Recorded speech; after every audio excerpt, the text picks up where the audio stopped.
Welcome to the show, everyone. It's the Crypto Alert coming to you from New Zealand, bringing you this April 20th edition of what is happening in crypto.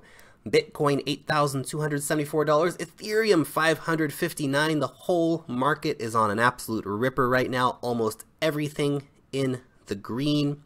Few exceptions being, of course, Verge, which is still down 20% on the 7-day, and Smart Cash taking about a 12% tumble in the last 24 hours.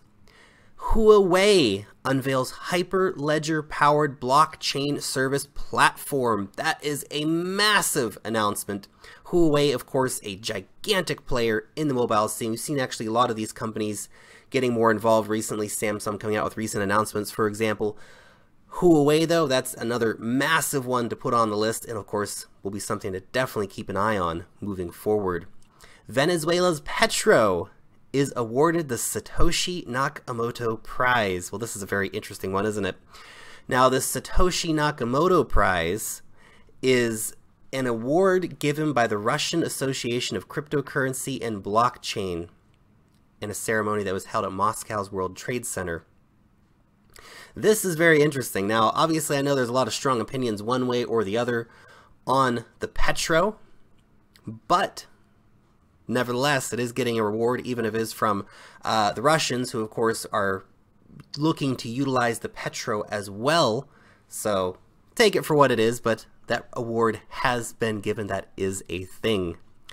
Brazil's largest brokerage reportedly working on OTC Bitcoin brokerage. That, of course, will be very big, allowing big money investors to easily get involved in Bitcoin and crypto. And, of course, who wouldn't want to be trading crypto from a beautiful beach like that? Over in Africa, and actually continuing a bit on South American news too, this is Bitcoin markets witness record volume. This is particularly on local Bitcoins. Local Bitcoin has been just exploding recently in volume globally as people in countries like Peru and, of course, Venezuela, as we already mentioned, but people are just getting into Bitcoin like crazy, especially in these smaller economies around the world. The Tanzanians also getting on board and going Bitcoin crazy, which is great to see.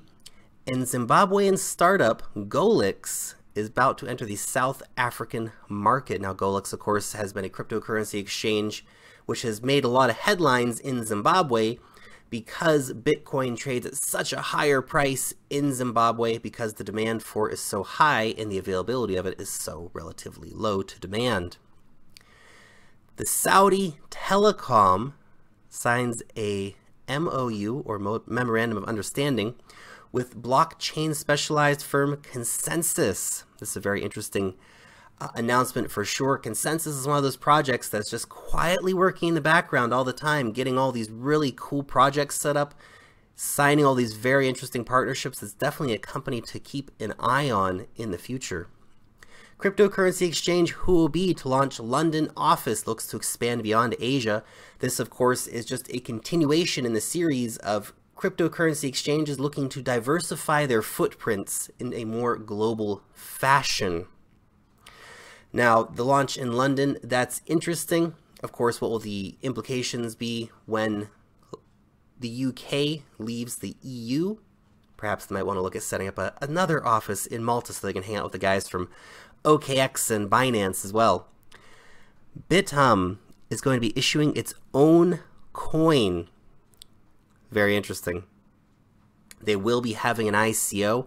Of course, traditionally, these exchange-based coins have been very popular. So we'll have to see exactly what the coins are going to be offering during the ICO. Ironically, of course, though, South Koreans won't be able to participate in the ICO, which is an ironic situation. Tron! Oh, Tron news, exciting. What have they done? We've got a Tron mascot. Yeah! Tron, what are you gonna do? Okay. Xero integrates with Tyrion to secure accounting data using Chainpoint. This is really cool. If you guys don't know what Xero is probably the world's biggest software for accounting. Partnering with Tyrion. Nice step. Really good partnership for Tyrion. I think really helps raise their profile a lot. This is a cool picture that I received earlier on Twitter and wanted to share with you guys.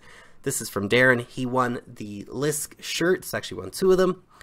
And so a great picture from him. Thanks for sharing, Darren. Longtime subscriber to the show. Much appreciate your support. Hopefully I get some more t-shirts to give away to you guys very soon. I asked you guys' recommendations for some charities to give back to, and of course a reminder to all you guys in these green markets.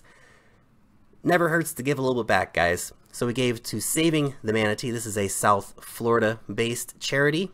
We gave to the oceancleanup.com. This is Boyan Slot's idea of using big buoys and collectors in order to help clean up some of the plastics out of the ocean. It's a very ambitious project and a very interesting idea that I've been following for a while, but that's my first donation to their project, so very cool nevertheless. And of course we had to give something back to a local New Zealand charity, so the West Coast Penguin Trust as well. A reminder for the weekend wallet giveaway. Still have a chance to get over there and retweet that if you haven't retweeted it yet. We'll be announcing the winner on Sunday. And finally, we're giving away 20 Komodo today. Jake the Red, I'll look into Komodo. No Komodo address, no. Long live the blockchain for Adam Lynn. Adam Lynn, 20 Komodo coming your way, my friend. If you guys want to be in to win next week, we're giving away $50 worth of Bitcoin. So put your Bitcoin address in down below. Long live the blockchain, and peace out till next time.